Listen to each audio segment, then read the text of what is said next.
And a pro-democracy group, Conscience of Democracy in Nigeria, has called for the arrest of Iliya Umar Damagum, acting national chairman of the People's Democratic Party, PDP, due to his support for the planned nationwide protest against President Bola Tinubu's government.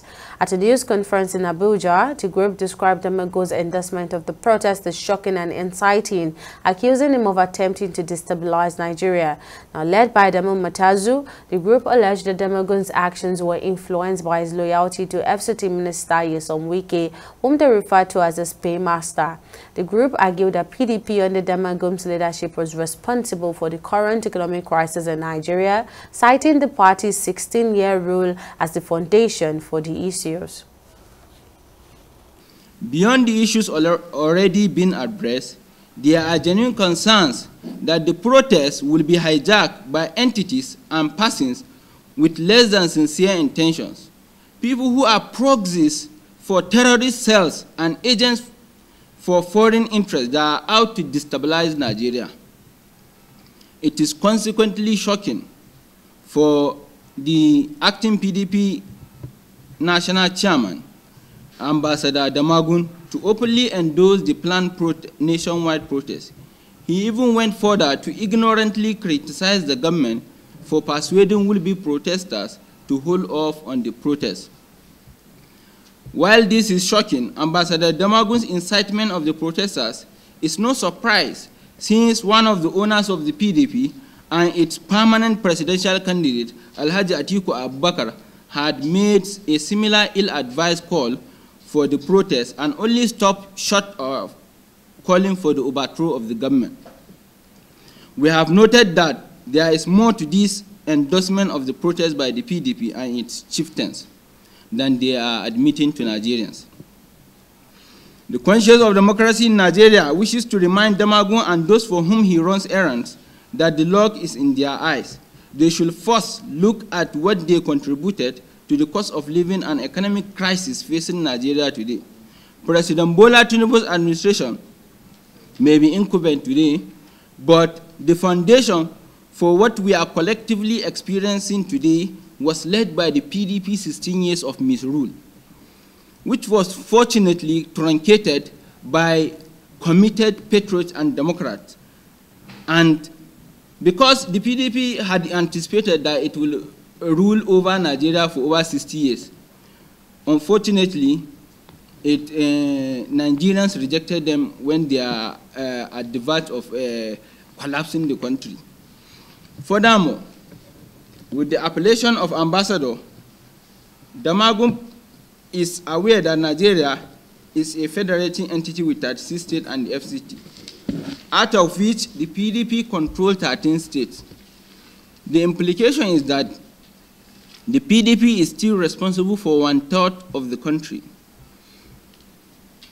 So if there is bad governance, Damagum and his allies should accept part ownership instead of pretending that they made no contribution to the current state of affairs, which the incumbent federal government is trying to remedy, by the way.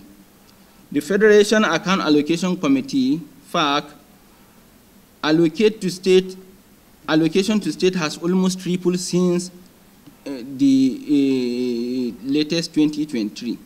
So far, India states have received 379 billion, 366 billion, 398 billion, and 403 billion as statutory allocation from FAC for January, February, March, and April, respectively, which is amounting to a total of 1.548 trillion disbursement to state governors alone in the first 4 months of the year. Similarly, the local government areas, which operate more like state appendices, thanks to President Bola Tinubu, who ensure that the local government regain their autonomy. The local government have received 278 billion, 267 billion, 288 billion, and 293 billion, amounting to 1.126 trillion.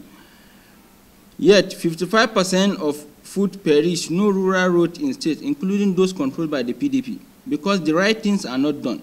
Has the PDP been able to point out that the states it controls fare differently? No. Instead, the PDP has deepened the culture of perverted godfathers cornering state resources as Nyesom Wike is attempting to do in Rivers State? Why did the PDP not lead a protest against hardship in the 13 states it controls and see the outcome of the effectiveness as a precursor to such campaign on a national scale? Another area we think Damagun deliberately played the ostrich is ignoring the terrorism and foreign interests linked to some of the organizers of the planned protest, and how these same groups were behind the Occupy Nigeria protest and later the NSAS protest. The PDP acting national chairman is aware of how these groups started this protest as peaceful, only to graduate them into horrific sprees of arson and looting. Some organizations and states are yet to recover from the destruction of infrastructure by looters, while the current crime rate in the country has connection with the release of prisoners by the protesters at those times. Gentlemen of the press, the conscience of democracy in Nigeria is aware of past instances where the opposition had sought to use public arrest and citizen insurrection to overthrow the government, having realized that they are unable to legitimately take over government through the ballot box. And we see this hardship protest as them taking another shot at sacking the government using illegitimate means.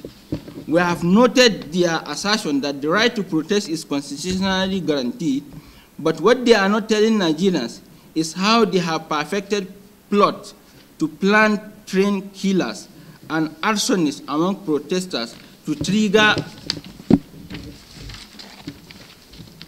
violence that will require the intervention of law enforcement agencies.